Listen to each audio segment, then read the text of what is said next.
পরীক্ষার হলে 5 দিনের শিশু শুনে অবাক হলেও দুধের শিশুকে কোলে নিয়ে পরীক্ষা কেন্দ্রে হাজির মা। হ্যাঁ, সত্যি তাই। নবজাতককে একপাশে রেখে এভাবেই পরীক্ষা দিচ্ছেন মা। সন্তান জন্মদানের কারণে যেন পরীক্ষা বাদ না পড়ে, তাই নবজাতককে কোলে নিয়ে আসেন। এ যেন মাতৃত্ব আর স্বপ্ন দুটোই একসাথে সামলানোর অনন্য উদাহরণ। নবজাতক সন্তানকে নিয়েই এসএসসি পরীক্ষায় অংশ নিচ্ছেন দুই মা। মাত্র 5 দিন এবং 23 দিনের নবজাতককে সঙ্গে নিয়ে পরীক্ষা কেন্দ্রে হাজির হয়েছেন হাওয়া আক্তার ও আখি আক্তার নামের দুই মা।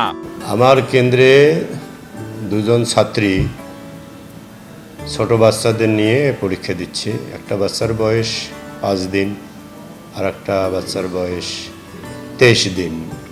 কুড়িগ্রাম আলিয়া কামিল মাদ্রাসা কেন্দ্রে শারীরিক দুর্বলতা নিয়েও পরীক্ষা দিচ্ছেন তারা।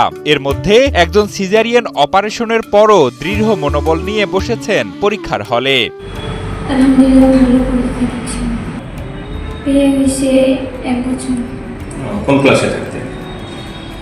10। নিউ 10-এ থাকতে।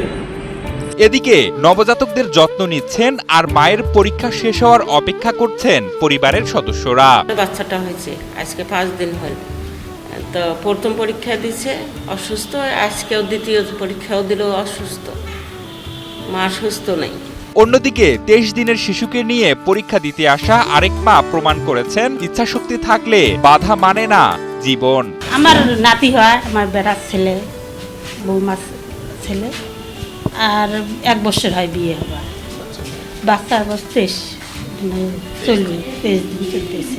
একজন মায়ের শারীরিক অবস্থা দুর্বল হওয়ায় তাকে বেডশিটে পরীক্ষা দেওয়ার ব্যবস্থা করা হয়েছে। সামনের দিনে সুস্থ হলে তাকে পরীক্ষা কেন্দ্রে সবার সাথে বসে পরীক্ষা দেওয়ার ব্যবস্থা করে দেয়া হবে বলে জানান কুড়িগ্রাম আলিয়া কামিল মাদ্রাসার অধ্যক্ষ মোহাম্মদ নূর বখত। যেহেতু একজন একেবারেই ছোট বাচ্চা এবং নতুন সিজার করা, সেজন্য তাকে আমরা আলাদা বেডশিটের ব্যবস্থা করে দিছি এবং আলাদাভাবে সে পরীক্ষা দিচ্ছে। সামনের দিনগুলো হয়তো তার কক্ষেই সে পরীক্ষা দেবে। প্রতিকূলতার মাঝেও এই দুই মায়ের সাহস আর দৃঢ়তা অন্যদের জন্য হয়ে থাকবে এক অনুপ্রেরণার গল্প।